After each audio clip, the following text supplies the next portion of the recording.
Welcome to ఊరువాడ. గత 5 ఏళ్లలో అమరావతికి జరిగిన నష్టంపై శ్వేతపత్రం విడుదల చేశారు సీఎం చంద్రబాబు. అమరావతిలో ప్రస్తుత పరిస్థితులపై వివరించారు. మళ్లీ అమరావతిని రాజధాని చేస్తామని అనుకోలేదని, ఎలా చూసినా అమరావతి రాష్ట్రానికి నడిబొడ్డున ఉంటుందని తెలిపారు. అయితే హైదరాబాద్ మాదిరిగానే అమరావతిని అభివృద్ధి చేస్తారని తెలిపారు బాబు.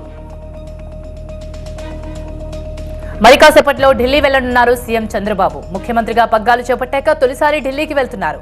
రేపు ప్రధాని మోదీతో సమావేశం కానున్న చంద్రబాబు కేంద్ర మంత్రులతోనూ మాట్లాడనున్నారు. విభజన హామీలతో పాటు ఆర్థిక అంశాలే ఎజెండాగా పెట్టుకున్నారు. అమరావతి, పోలవరంపై ఫోకస్ పెడుతూనే మిగిలిన అంశాలకు సంబంధించి కేంద్రం నుంచి నిధులు రాబట్టేందుకు కసరత్తులు చేస్తోంది ఏపీ సర్కార్. ఉప్పాడలో అనేక సమస్యలు ఎదుర్కొంటున్న మత్స్యకార కుటుంబాలతో పవన్ కళ్యాణ్ మాట్లాడారు. వారి సమస్యల పరిష్కారానికి కృషి చేస్తారని హామీ ఇచ్చారు.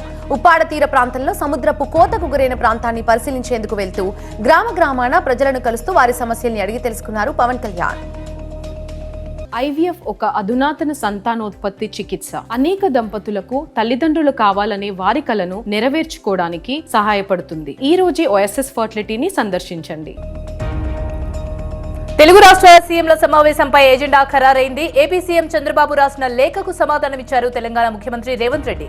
జూలై 6న ప్రజాభవన్లో సమావేశమవుదామని చెప్పారు సీఎం రేవంత్ రెడ్డి. సమావేశంలో ప్రస్తావించాల్సిన అంశాలపై మంత్రులతో సమీక్షించారు సీఎం రేవంత్. విభజన అంశాలపై దృష్టి పెట్టారాయన. ఏపీలో మళ్లీ ఉచిత ఇసుక విధానం ప్రవేశపెట్టడం శుభపరిణామమన్నారు మంత్రి కొల్లు రవీంద్ర. గత 5 ఏళ్లు ఇసుకను అడ్డు పెట్టుకుని వైసీపీ నేతలు దోచుకున్నారని మండిపడ్డారు. ఇకపై ఎవరికి ఇసుక కావాలన్నా సులభంగా అందేలా చూస్తామన్నారు. రాష్ట్రంలో లా అండ్ ఆర్డర్ విఫలమైందని విమర్శించారు మాజీ మంత్రి వెల్లంపల్లి శ్రీనివాస్. తిరువూరు ఘటనపై వైసీపీ నేతలు విజయవాడ సిపిని కలిసి ఫిర్యాదు చేశారు. గత నెల రోజుల నుంచి రాష్ట్ర వ్యాప్తంగా వైసీపీ నేతలు, కార్యకర్తలపై దాడులు జరుగుతున్నాయని ఆయన ఆరోపించారు. ఇవి కక్షపూరితంగా టీడీపీ నేతలు చేస్తున్న దాడులంటూ మండిపడ్డారు వెల్లంపల్లి శ్రీనివాస్. నెల రోజుల్లోనే ఆంధ్రప్రదేశ్ ని బీహార్ గా మార్చేశారని విమర్శించారు వైసీపీ నేత మల్లాది విష్ణు. ముఖ్యమంత్రి, ఉప ముఖ్యమంత్రికి తెలిసే ఈ దాడులు జరుగుతున్నాయా అని ఆయన ప్రశ్నించారు.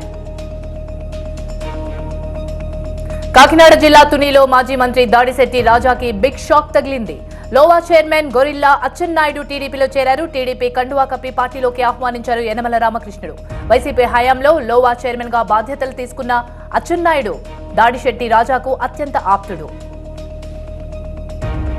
కాంగ్రెస్ పార్టీలో చేరారు కె కేశవరావు. ఢిల్లీలో పార్టీ కండువా కప్పి ఆహ్వానించారు మల్లికార్జున ఖర్గే. కె కేశవరావు పార్టీలో చేరిన సందర్భంగా సీఎం రేవంత్ రెడ్డి, పార్టీ వ్యవహారాల ఇన్ఛార్జి దీపాదాస్ మున్షి, కేసీ వేణుగోపాల్ కూడా అక్కడున్నారు. రుణమాఫీపై ప్రతిపక్షాలు నానాయాగి చేస్తున్నాయని డిప్యూటీ సీఎం భట్టి విక్రమార్క విమర్శించారు. త్వరలోనే రుణమాఫీ అమలు చేస్తామని, అందరి అభిప్రాయాలు తీసుకున్న తర్వాత విధి విధానాలు ప్రకటిస్తామని చెప్పారాయన. ప్రజలకిచ్చిన వాగ్దానాలు ఖచ్చితంగా అమలు చేస్తామని, త్వరలోనే జాబ్ క్యాలెండర్ కూడా ప్రకటిస్తామన్నారు భట్టి. రాజకీయాల్లో ప్రజా జీవితంలో ఏదీ శాశ్వతం కాదన్నారు మంత్రి పొన్నం ప్రభాకర్. సిద్దిపేట జిల్లా కోహెడ మండల పరిషత్ వీడ్కోలు సమావేశంలో పాల్గొన్నారు మంత్రి పొన్నం. దేశం మొత్తం స్థానిక సంస్థలకి సంబంధించిన హక్కులు, బాధ్యతలు హరింపబడ్డాయని తెలిపారు. గత 10 ఏళ్లలో టూరిజం డిపార్ట్మెంట్ ఉన్న పరిస్థితే మర్చిపోయారన్నారు మంత్రి జూపల్లి కృష్ణారావు. ప్రస్తుతం కొత్త టూరిజం పాలసీ ముఖ్యమంత్రి అనుమతితో తీసుకొచ్చామని చెప్పారు. ప్రైవేట్ కు ధీటుగా టూరిజం శాఖ అభివృద్ధి చేస్తామని చెప్పారు. టూరిజంలో వసతులు, వనరులు కల్పించి మార్కెటింగ్ చేసి ఇక్కడి వారికి ఉపాధి కల్పిస్తామన్నారు మంత్రి జూపల్లి. ఖమ్మం జిల్లా సత్తుపల్లి నియోజకవర్గంలో మంత్రులు కొండ సురేఖ, పొంగులేటి శ్రీనివాసరెడ్డి పర్యటించారు. జేవీఆర్ డిగ్రీ కాలేజ్ ఆవరణలో మొక్కలు నాటి వన మహోత్సవ సభలో పాల్గొన్నారు. ఈ సభలో మంత్రులు, ఎమ్మెల్యేలు మాట్లాడుతూ ప్రతి ఒక్కరూ మొక్కలు నాటాలి అని పిలుపునిచ్చారు. నిన్న కరీంనగర్ జెడ్పీ సమావేశంలో కలెక్టర్ను అడ్డుకున్న ఎమ్మెల్యే పాడి కౌశిక్ రెడ్డిపై క్రిమినల్ కేసు నమోదైంది. ఎమ్మెల్యే కౌశిక్ రెడ్డి తమ విధులకు ఆటంకం కలిగించారని ఉద్యోగులు ఫిర్యాదు చేయడంతో పోలీసులు కేసు నమోదు చేశారు. తప్పు చేసిన డీఈఓపై చర్యలు తీసుకోవాలని కోరితే కలెక్టర్ సమాధానం చెప్పకుండా వెళ్లిపోయారని కౌశిక్ రెడ్డి అన్నారు. కౌన్సిల్ సమావేశంలో ప్రశ్నించడం తన హక్కని, కానీ ప్రభుత్వం కేసులు పెట్టి తన గొంతు నొక్కాలని చూస్తుందని ఎమ్మెల్యే కౌశిక్ రెడ్డి ఆగ్రహం వ్యక్తం చేశారు. జెడ్పీ సమావేశంలో తనతో పాటు బీఆర్ఎస్ ప్రజాప్రతినిధులని జెడ్పీ సీఈఓ అడ్డుకున్నారని కరీంనగర్ సిపిని కలిసి కౌశిక్ రెడ్డి ఫిర్యాదు చేశారు. కౌశిక్ రెడ్డిపై క్రిమినల్ కేసు పెట్టడంపై బీఆర్ఎస్ స్పందించింది. కౌశిక్ రెడ్డిపై కేసు పెట్టడం దారుణమని, ప్రశ్నించే గొంతులపై కాంగ్రెస్ ప్రభుత్వం అక్రమ కేసులు పెడుతుందని, కేసులను చట్టపరంగా ఎదుర్కొంటామని హరీష్ రావు ట్వీట్ చేశారు. ప్రజలచే ఎన్నుకోబడిన నాయకులు సమస్యలపై మాట్లాడతారన్నారు మాజీ మంత్రి గంగుల కమలాకర్. గౌరవప్రదమైన ఎమ్మెల్యే స్థాయిలో ఉన్న వ్యక్తిపై విధులకి ఆటంకం కలిగించారని ఫిర్యాదు చేయడం బాధాకరమన్నారు. తాము కూడా సిపిని కలిసి జెడ్పీ సీఈఓపై ఫిర్యాదు చేశామన్నారు. కాంగ్రెస్ సర్కార్ పరిపాలనా వైఫల్యం వల్లే మరో చేనేత కార్మికుడు బలయ్యాడని కేటీఆర్ ఆవేదన వ్యక్తం చేశాడు. ఉపాధి లేక కార్మికుడు ఉరివేసుకున్నాడని చెప్పారు. ఇది ఆత్మహత్య కాదన్న కేటీఆర్ ముమ్మాటికి ప్రభుత్వం చేసిన హత్య అని మండిపడ్డారు. ఆత్మహత్య చేసుకున్న చేనేత కుటుంబానికి ప్రభుత్వం వెంటనే 25 లక్షల ఎక్స్గ్రేషియా చెల్లించాలని కేటీఆర్ డిమాండ్ చేశారు.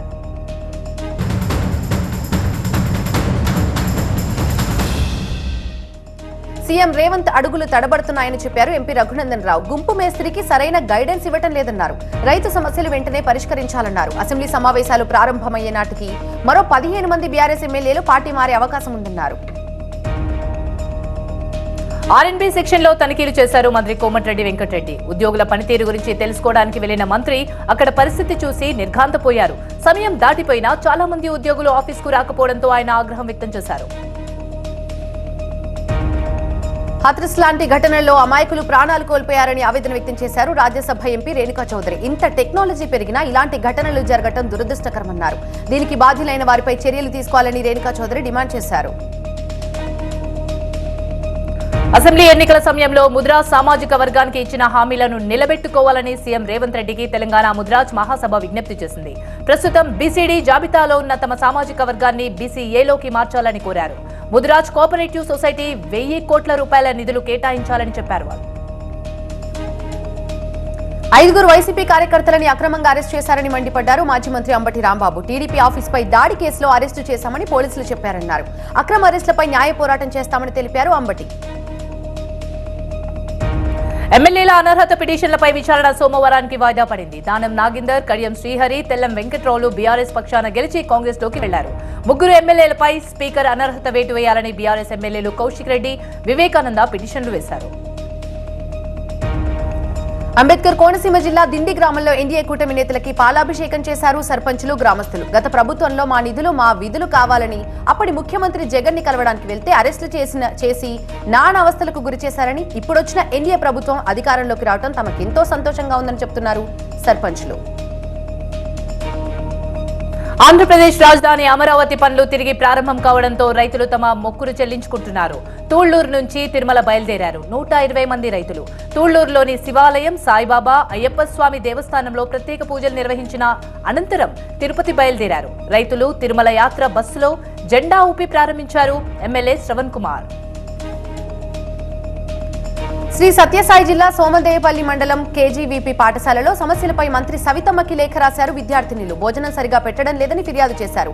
అర్ధరాత్రుల్లో హాస్టల్ దగ్గరకు ఆకతాయిలొచ్చి అల్లరి చేస్తున్నారని, అయినా అధికారులు పట్టించుకోవడం లేదని మంత్రికి లేఖ ద్వారా కంప్లైంట్ చేశారు. విద్యార్థినుల ఫిర్యాదుపై వెంటనే స్పందించారు మంత్రి సవితమ్మ. కేజీవీపీ హాస్టల్కు వచ్చి విద్యార్థులను అడిగి సమస్యలు తెలుసుకున్నారు.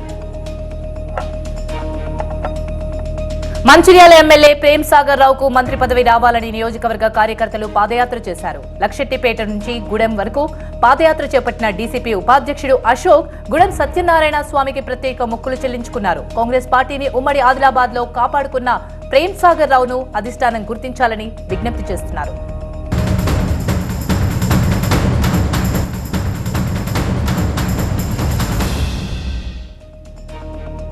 తూర్పుగోదావరి జిల్లా గోకవరంలో విశ్వ హిందూ ధర్మ పరిరక్షణ రామసేన ఆధ్వర్యంలో నిరసన ర్యాలీ చేపట్టారు. పార్లమెంట్లో హిందువుల మనోభావాలు దెబ్బతీసేలా రాహుల్ గాంధీ చేసిన వ్యాఖ్యలకి నిరసనగా ఫ్లెక్సీలతో ర్యాలీ చేశారు బీజేపీ నాయకులు.